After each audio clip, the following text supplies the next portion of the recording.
Achi warafumma Idani kana fego takumata Mali timbekam Kurinuma Zirratini dunasi liwrega Sibda chade bohatu Jira jirtu kabajamtoota daawwattoota BBS irraa oduu galgala kanaaf qabnuun isin dhageessisaa Shamsuu Bashiiri. Oromiyaa bakkeewwan garaagaraa keessatti ilmaan Oromoo maqaa waraana bilisummaa Oromoo deeggartan jedhuun bakka hojii dhuunfaa isaanii fi daandii irraa qabamuun mana hidhatti guuramuun hiraarfamaa jiraachuun dhagahamee jira. Godina Lixa Shaggar Ona Aadaa Bargaa magaalaa Hincinne irraa dargaggoo maqaan isaa Fayyee Damee jedhamu dabalatee qeerroo fi qarree sabboontota ta'an kaabinoonni Aadaa Bargaa badii tokko malee waraana itti bobbaasuun mana isaanii sakattaasisanii erga homaa dhabanii booda qabanii gara mooraa waraanaa warshaa Daangotee jirutti geessanii hidhuun halkanii fi guyyaa dararaa irraan gahaa jiraachuu maddeen keenya gabaasanii jiran.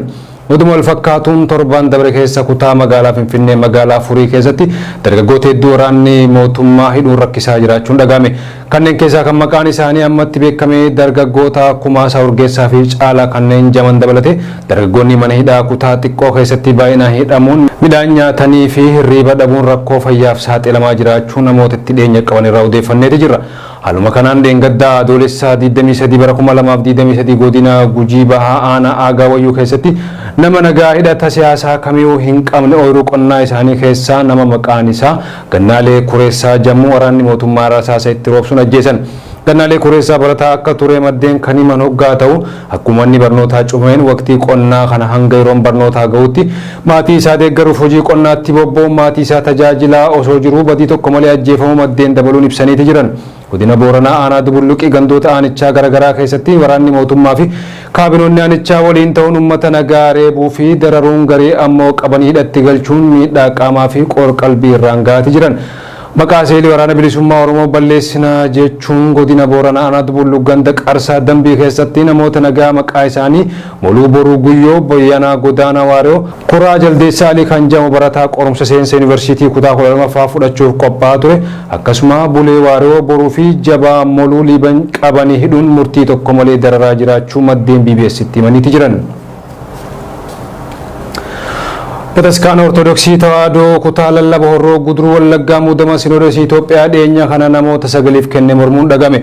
Muudata abbootii Sinoodosii Oromiyaa fi sablammoota jiddu galeessa bifa godhateen waliigaltee muummee ministeera Itoophiyaa Abiyyi Ahmad fuulduratti taasifame. Yaa'ii Sinoodosii caamsaa taasifameen furmaata argata jedhamee abdatamaa turus garuu gaaffiin Oromoo osoo deebiin argatiin bira darbamee jira. Bataskaana Ortodoksiitti kutaan lallaba biyyaa horroo guduruu wallaggaa ibsa baaseen. Abbootiin dhiyeenya kana biyyoota lallaba Oromiyaaf jedhamanii Sinoodosii Itoophiyaatiin muudaman adeemsa Sinoodosii Oromiyaa fi saboota akkasumas gaaffii uummata Oromoo hordoftoota amantichaa ta'an waan hin deebisneef guutumaa guututti akka morman beeksisanii jiran. Abuna Naatnaa'el birrii miliyoona 10 ol herrega kutaa lallaba horroo guduruu wallaggaa irraa gara herrega dhuunfaa isaaniitti waan naanneeffataniif seeraan akka gaafataman taasifna jechuun ibsa ejjennoo baasanii himaniiti jiran. Kun osoo kanumaan jiru mana amantaa Ortodoksii Tawaahidoo Itoophiyaatti kutaa lallaba Arsii Lixaa gochaan Sinoodosiin Ortodoksii Tawaahidoo Itoophiyaa raawwataa jiru gochaa mirga amantootaa cinatti dhibee fi doogmaa fi qannoonaa mana amantaa kan cabsedha jechuun mormii dhageessan. Kutaan lallaba Arsii Lixaa murtee Sinoodosiin Ortodoksii Tawaahidoo Itoophiyaa dabarsee fi muudata abboota sagalee kan ilaalchisuun ibsa baaseen muudamni kun doogmaa fi qannoonaa mana amantichaa waan cabseef hin fudhannu jedhani. Abuna Naatnaa'el kan Sinoodosii Ortodoksii Tawaahidoo Itoophiyaatiin muudaman lallaba hafuura amantii osoo hin taane leellisaa Keree Minilik kan aanoletti harmaa fi harka mura raawwateeti waan ta'eef abbaa kanaan barsiisaa amantii barsiifamu hin barbaannu jechuun ibsanii jiran. Abbaa safuu fi aadaa ummatichaa beekuu Abuna Phaawulos kan Sinoodosiin Oromiyaaf sabaaf sablammootaa nuuf muudeen ala kan biraa hin simannu jechuunis ibsaniiti jiran. Godina Wallagga Lixaatti manni lubummaa Ortodoksii Tawaahidoo Itoophiyaa Aanaa Hoomaa muudama Phaaphaasota Sinoodosii Oromiyaa fi sabaaf sablammootaa simachuun kan Sinoodosii Ortodoksii Tawaahidoo Itoophiyaa balaaleffate. Manni lubichaa ibsa baaseen Phaaphaasonni 26 doogmaa fi qannoonaa mana amantaa Ortodoksii Tawaahidoo haala eeggatee waan hin muudaminiif muudama kana qaamni diiguu barbaadu yoo jiraate qannoonaa fi doogmaa mana amantaa akka diigetti ilaalamaa jaa ibsi kun kallattii Phaaphaasiin kutaa lallaba Wallagga Lixaa Abuna Gabriel kan faana bu'uun kan hordofan ta'uu ibsa kanaan irratti seerameeti jira. Tajaajilli qiddaasee wangeelaa galatoo fi kanneen biraa hundi afaan ummatichi beeku afaan Oromootiin kan kennamu ta'uu irratti walii galamu manni lubummaa Aanaa Hoomaa eereeti jira. Miseensonni Koongirensii Ameerikaa qaamolee sarbamiinsa mirgoota namummaa lixa Tigraay duuba jiran irratti qoqqobbiin akka kaa'amu gaafatan. Qaamoleen lixa Tigraayitti sarbamiinsa mirga namaa dhalattoota saba Tigraayitti geggeessaa jiran Jarman irratti Ameerikaan tarkaanfii hatattamaa fi murteessaa akka fudhattu miseensonni Koongireesii Ameerikaa sadi xalayaa ministeera dhimma alaa Ameerikaa Antoonii Bilinkanii fi itti gaafatamtuu dhimma qabeenya Ameerikaa Jaanet Yelaniif barreessaniin gaafatan. Erga waliigaltee waraana dhaabuu mootummaa federaalaa fi humnoota Tigraay jidduutti mallatteeffamee booda hanga bitootessa bara 2023tti humnoonni Amaaraa dhalattoota sabaan Tigraay ta'an hidhuu fi irratti duguggaa sanyii raawwachuu ragaan qabatamaan mul'isu jiraachuu ibsuun qaamolee gocha kana duuba jiran irratti qoqqobbiin akka kaa'amu gaafachuu xalayicha irratti ibsamee jira. Akkasumas gabaasa jaarmaa mirgoota namoomaa Human Rights Watch waxabajjii tokko bara 2023 baasee wabeeffachuun humnoonni Amaaraa dhalattoota saba Tigraay 100,000 lakkaa'aman lixa Tigraay irraa humnaan qe'ee irraa buqqaafamuu xalayicha addeessee jira. Waliigaltee waraana dhaabuu qaamolee wal waraanaa turan lamaan jidduutti erga mallatteeffame boodaas duguggaan sanyii humna addaa naannoo Amaaraa fi milishaatiin geggeeffamu ittuma fufee jira jechuun ibsamee jira. Akkaataa xalayaa kanaatiin waliigaltee booda ji'oota amajjii fi gurraandhalaa bara 2023 keessa humnoonni kanneen dhalattoota saba Tigraay irratti duula duguggaa sanyii qindaa'aa geggeessuun hidhaa seera alaa fi humnaan qe'ee irraa buqqisuu baay'inaan raawwatanii jiran.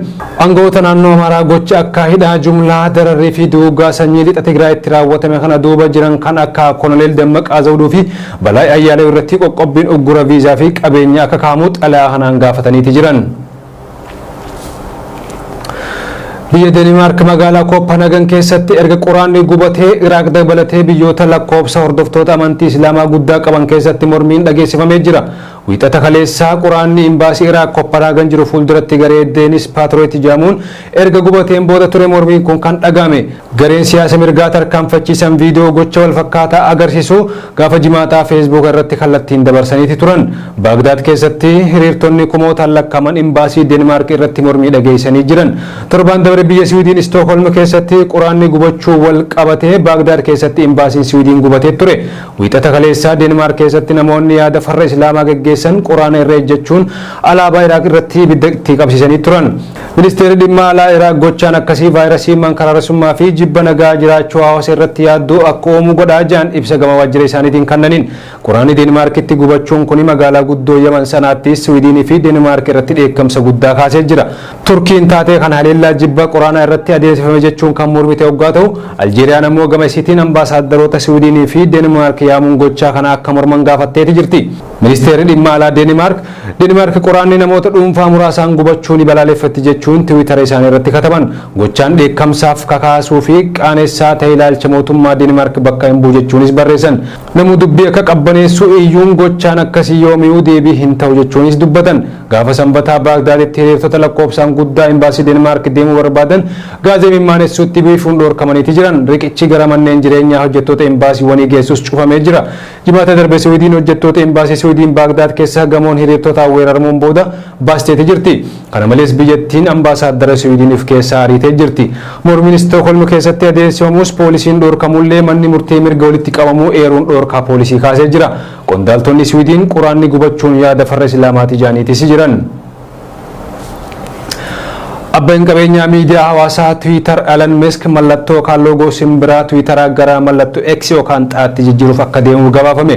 Elon Musk maqaa daldala Twitteraa X Corp kan jirutti kan jijjiire hoggaa ta'u maqaa kana bakka buusuun kun yeroo dheeraa dura ta'uu qaba jechuun dubbate. Akka gabaasonni jaanitti biliyeenarri kun appilikeeshina guddaa X jedhamu aappii chaayinaa WeChat jedhamu wajjin wal fakkaatu tolchuu barbaada jedhame.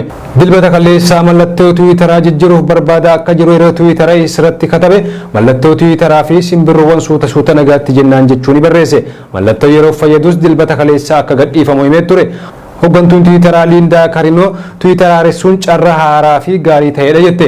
Eeshiyaa keessatti aappiiwwan kanneen akka Paytm kan Indiyaa, Gojek kan Indooneeziyaa waggoota muraasa darbaniif qaama hojii guyyaa ta'uun tajaajilaa jiran. Aappiiwwan kanneen sirna faayinaansii kafaltiif raawwachuuf gargaaranidha jedhame.